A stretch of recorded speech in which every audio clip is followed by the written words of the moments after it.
فاسألوا أهل الذكر إن كنتم لا تعلمون بالبينات والزبر। পরবর্তী প্রশ্ন হচ্ছে হিজবুত তাহরির সম্পর্কে পূর্ণ দিক নির্দেশনা চাচ্ছি।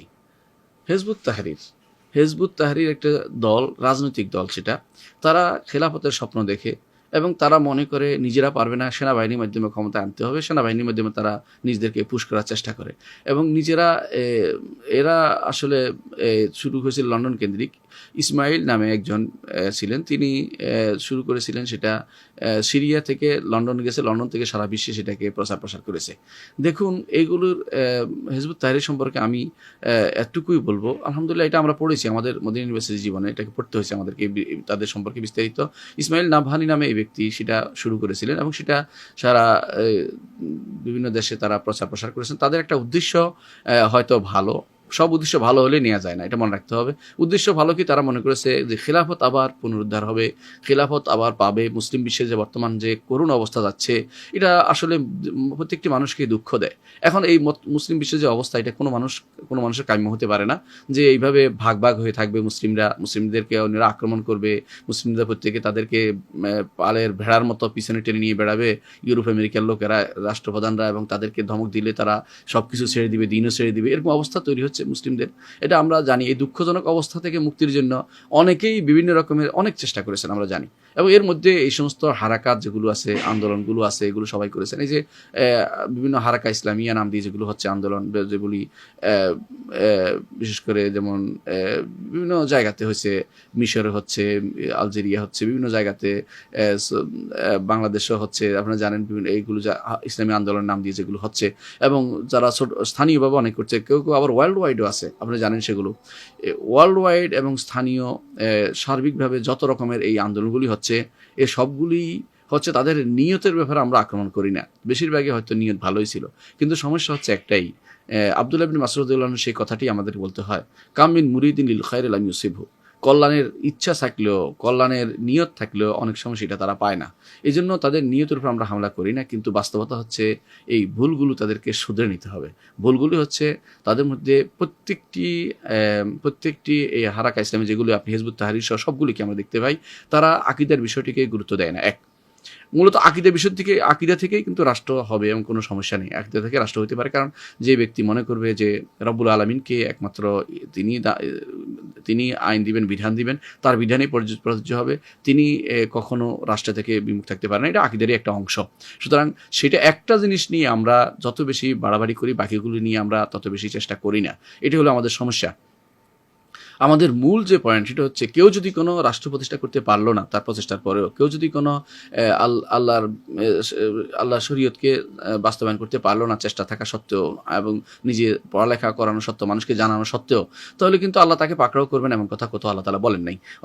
আল্লাহ তাআলা তাকে লা ইউকাল্লিফুল্লাহু নাফসান ইল্লা উসআহা, আল্লাহ তাআলা সাধ্যের বাইরে কষ্ট দেন না। সুতরাং এইভাবে মুসলিম বিশ্বে এক নেতৃত্বে আসতে হবে, এটা একটা ভালো কথা আশা। কিন্তু না আসলে আপনার প্রচেষ্টা থাকবে, আপনার প্রচেষ্টার সীমা থাকা দরকার আছে।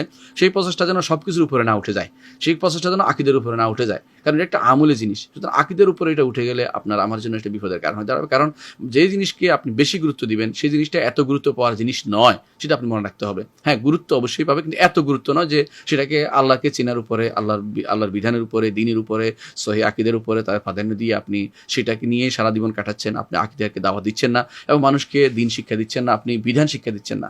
অনেক মানুষ আছে, আপনি দেখবেন ইসলামী শরীয়ত বাস্তবায়নের জন্য ব্যস্ত হয়ে পড়ে, অথচ ইসলামী শরীয়ত শিক্ষা দেয় না মানুষকে। তাদের মধ্যে অনেকে ভাবেন ফকিহ না, ফিকহ জানে না, তাদের অনেকে ভাবেন শরিয়া জানে না, শরিয়া সম্প্রদায়ের অজ্ঞ। তা অনুরূপভাবে এই মানুষগুলো যারা আপনি যাদের সম্পর্কে বলেছেন, প্রশ্ন করেছেন, এরাও দেখবেন এরা ইসলামী রাষ্ট্র সবটা এক করার জন্য ব্যস্ত হয়ে পড়ছেন। সারা দুনিয়াতে এক খেলাফত কায়েম করবে, এই কায়েম করবে। আচ্ছা, এটা করলে কি হবে? এমন খেলাফতে কি লাভ যদি কোনো, যে খেলাফতে শরিয়ার বিরোধী চলে, যে খেলাফত আকীদার বিরোধী চলে। আপনি জানেন যে উসমানীয় খেলাফতের শেষ দিকে বেশিরভাগ মানুষই ছিল ওয়াহদাতুল উজুদ বিশ্বাসী, অথচ তারা খেলাফতের অধীন ছিল। কি লাভ হয়েছে? মুসলিমদের কোনো উপকার হয় না, কারণ যে শিরকি আকীদা থাকলে এটা কোনো উপকার হয় না। হ্যাঁ, আপনি আকীদার মিশন নিয়ে যান, সাথে আপনি ওই দাবিও থাকুক যে মুসলিমরা সবাই এক কাতারে থাকবে এবং তাদের দ্বারা কাফেরা যেন ভয় পায়, এরকম অবস্থা যেন আসে। এটা তো ইসলামের প্রত্যেকটি মানুষের কাম্য হতে হবে, অবশ্যই হওয়া উচিত। কিন্তু আকীদার মিশনকে বেগবান না করে শুধুমাত্র একটি মিশন নিয়ে যারা আগায়, সব দিক নিয়ে না আগায়, তারা কিন্তু ভুলের পথে আছে।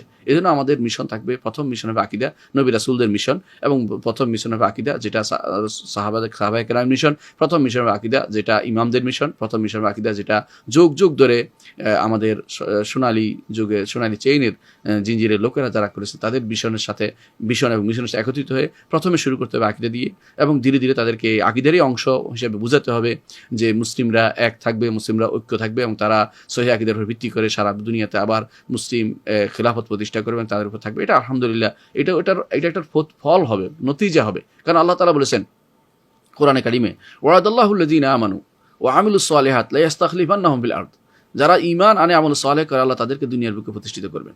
প্রতিষ্ঠিত হওয়ার পরে ঈমান আনে, এটা তো আপনি প্রতিষ্ঠিত তখন সালাত এবং ইয়াম বা এগুলি আপনি প্রতিষ্ঠিত রাখবেন, এটা ঠিক আছে, এটা হাদিসে আছে, কোরআনেও আছে এটা, যে একজন রাষ্ট্রপ্রধানের দায়িত্ব হচ্ছে যে তিনি কিভাবে তার অধীনস্থ জায়গাতে সালাত কায়েম করাবে, এটা এবং সেখানে আমর বিল মারুফ নাহি মুনকার করবে, এটা কোরআনে বলাই হয়েছে। কিন্তু এটা হচ্ছে যেটা আছে এটাকে প্রতিষ্ঠিত রাখা, এই নয় যে আমি আগে যাই গিয়ে নেই তারপরে আমি একটা প্রতিষ্ঠা করব। কিন্তু আপনার তো এখনো বিয়েও ঠিক নেই, আকীদাও ঠিক না, আপনি কি প্রতিষ্ঠা করবেন?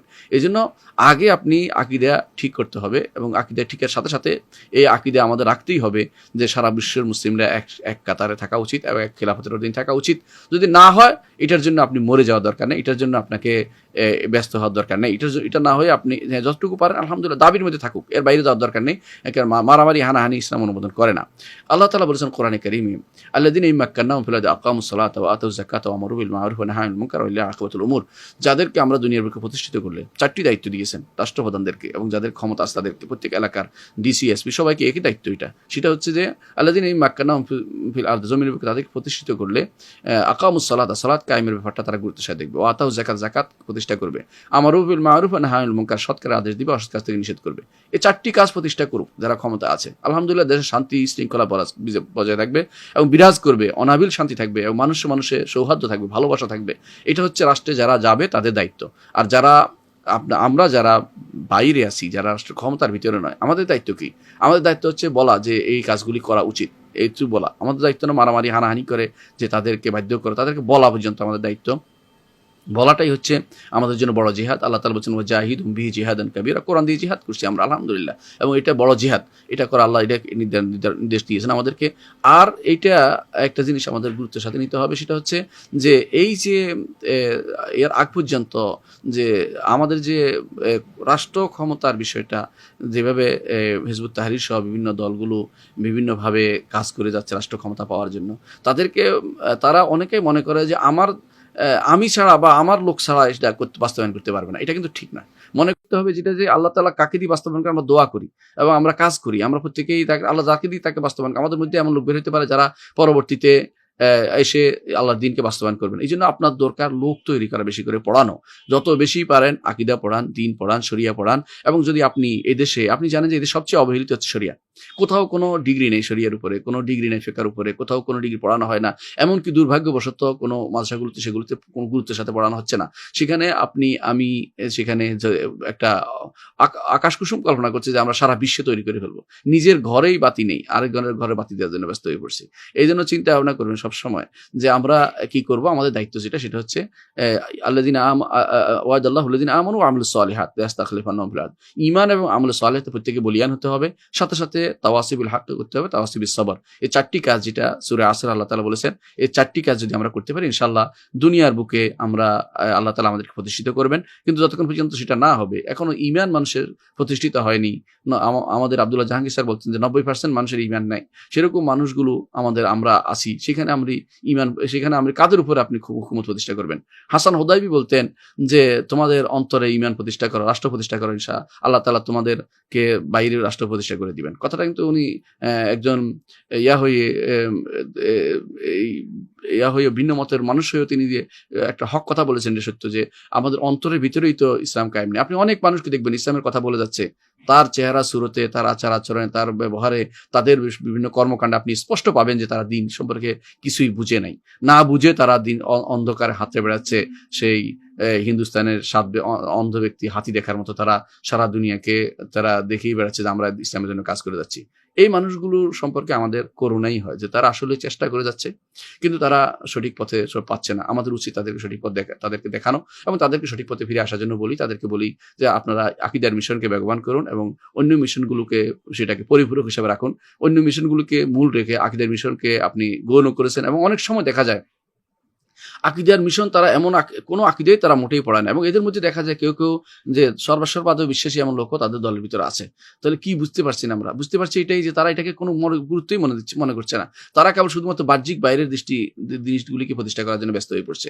এই জন্য আমরা অনুরোধ করি তাদেরকে, আসুন প্রত্যেকে মিলে আমরা দ্বীনের দিকে ফিরে আসি, আবার নবী রাসূলদের যে পদ্ধতি সেই পদ্ধতি অনুসরণ করি, সাহাবায়ে কেরাম পদ্ধতি অনুসরণ করি, তাবেঈনদের পদ্ধতি অনুসরণ করি, ইমামদের রেখে যাওয়া পদ্ধতি অনুসরণ করি। সেটা হচ্ছে তাওহীদ নিয়ে, ঈমান নিয়ে, আকীদা নিয়ে এগিয়ে যাই, আমলে সালিহ নিয়ে এগিয়ে যাই, তারপর তাওয়াসিবিল হক করি, তাওয়াসিবিস সবর করি, এবং এর মাধ্যমে আমরা ইনশাআল্লাহ আল্লাহর দ্বীন প্রতিষ্ঠা করতে পারবো। যেই দ্বীন প্রতিষ্ঠা করার জন্য আল্লাহ তাআলা নির্দেশ দিয়েছেন এবং রাসূলুল্লাহ সাল্লাল্লাহু আলাইহি ওয়াসাল্লাম আমাদেরকে যেটা প্রসার করার জন্য, সারা দুনিয়াতে প্রসার করার জন্য আমাদেরকে তিনি অঙ্গীকার নিয়েছেন, সেটা আমরা করি। এর মাধ্যমে আমরা আখিরাতে মুক্তি পাবো, দুনিয়াতে ইনশাআল্লাহ আমরা শান্তিতে থাকতে পারবো। এর বাইরে বাড়াবাড়ি হানাহানি করে আপনার দ্বারা কোনো লাভ হবে না। আপনি যতই এ নিয়ে বাড়াবাড়ি করি না কেন, আমাদের দ্বারা আসলে কিছুই কায়েম হবে না। আমাদের কায়েম হবে ব্যক্তিকেন্দ্রিক। আপনি শত শত ব্যক্তির মধ্যে, হাজার হাজার ব্যক্তির মধ্যে ইসলাম প্রবেশ করান, তাদের মধ্যে ইসলামের আলো দেন, সহিহ আকীদার আলো দেন, দ্বীনের আলো দেন, ইসলামকে শরিয়া সম্পর্কে তাদেরকে জ্ঞান দেন। তারা দেখবেন যে নিজেরাই পরিবর্তন করতে চাইবে। যেই রাষ্ট্রপ্রধানগুলো এখন ক্ষমতায় আছে, যেই লোকেরা এখন ক্ষমতায় আছে, বিভিন্ন পদে আছে, তাদেরকে আপনি দ্বীন সম্পর্কে যদি জানাতে পারেন, একজন মানুষই হতে পারে তারা একজন মানুষ ওই এলাকার জন্য একটা আলোকবর্তিকা হতে পারে। কিন্তু দুর্ভাগ্যবশত আমরা অধিকাংশ মনে করি যে আমি না যাওয়া পর্যন্ত বোধহয় দ্বীন কায়েম হচ্ছে না, আমাকে নিয়ে বসাই দেয়া হোক। এটা তারা অনেকে চাচ্ছেন। এটা কিন্তু আসলে সহি মানহাজ নয়, বিশুদ্ধ মানহাজ নয়। সলফে সালেহীনের জন্য ক্ষমতা যাওয়ার জন্য সবসময় তারা ক্ষমতা থেকে দূরে থাকতেন, যে ক্ষমতা যাবো না, ক্ষমতা তুমি করো কিন্তু শুদ্ধ করো, তা নসিহত করতেন। ইমাম আবু হানিফা রাহমাতুল্লাহ আলাইহি তাকে ক্ষমতায় দেওয়ার জন্য জেলে দেওয়া হয়েছে, তারপর ক্ষমতায় নেননি। এর অর্থ হচ্ছে আপনি ক্ষমতার জন্য পাগল না হয়ে শুদ্ধ করার চেষ্টা করুন। আবু হানিফা রাহমাতুল্লাহ আলাইহি একটু ছাড় দেননি। যখন মনসুরকে বলেছেন বিভিন্ন রকমের কথা বলেছেন, মনসুরকে কঠিন আক্রমণও করেছেন বুঝার জন্য, তাকে বুঝিয়ে দেওয়ার জন্য। তারপরেও তিনি ক্ষমতা দিতে চাচ্ছেন, তিনি নেয়নি। না, এটা না, তুমি করো কিন্তু শুদ্ধটা করো, কারণ তুমি আমাকে দিয়ে ক্ষমতা দিয়ে চাপাবে, বিশুদ্ধটা অশুদ্ধ সব চালিয়ে দিবে আমার উপর দিয়ে। সেটা হচ্ছে এই জন্য তারা নিতে চাননি। তারপর যখন দেখেছেন ইমাম আবু ইউসুফ রাহমাতুল্লাহ আলাইহি যে তার হাতে সমস্ত ক্ষমতা দেওয়া হচ্ছে, অর্থাৎ তিনি সব ইচ্ছা করলে পরিবর্তন করতে পারেন, শুদ্ধটা রাখতে পারবেন, তখন তিনি ক্ষমতা নিয়েছেন এবং তিনি সেটাকে যথাযথভাবে বাস্তবায়ন করে দেখিয়েছেন যে আলহামদুলিল্লাহ আলেমরাও রাষ্ট্র চালাতে পারে, আলেমরা রাষ্ট্রের ক্ষমতা পাইলে তারা সবকিছু পরিচালনা করতে পারে, দেখিয়ে দিয়েছেন আবু ইউসুফ রাহমাতুল্লাহ আলাইহি। প্রধান বিচারপতি হয়ে সারা বিশ্বের সব জায়গাতে তিনি তার এই ইসলামী শরীয়তের পূর্ণ বাস্তবায়ন দেখিয়ে দিয়েছেন। সুতরাং আমরা লোকগুলোকে শুদ্ধ করার চিন্তা করি, যারা বর্তমানে ক্ষমতা আছে তাদেরকে জন্য দোয়া করি এবং তাদেরকে সঠিক দ্বীনের প্রতি আহ্বান জানাই এবং তাদেরকে সঠিক বোঝানোর চেষ্টা করি। বর্তমানে যে অবস্থা যাচ্ছে, যেখানে মানুষ দ্বীন চেয়ে দূরে সরে যাচ্ছে, এমনকি দ্বীন থেকে নাস্তিক হয়ে যাচ্ছে, সেখানে আপনি কয়জন মানুষকে আপনি আপনার মতের পক্ষে পাবেন? আপনি সারাদিন কান্নাকাটি করলেও আপনার মতের পক্ষে 10 জনকে পাবেন না। এই জন্য আপনার উচিত হবে আপনি আরো রুট লেভেল থেকে কাজ করা শুরু করেন, গণমুখী কাজ করুন, নয় মানে ক্যাডারমুখী নয়, গণমুখী কাজ করুন। এর মাধ্যমে আল্লাহ তাআলা আমাদের দ্বীনকে আমাদের এই ভূখণ্ড সহ সারা পৃথিবীতে বাস্তবায়ন করার জন্য ইনশাআল্লাহ তৌফিক দিবেন। আল্লাহ আমাদেরকে বুঝার তৌফিক দান করুন।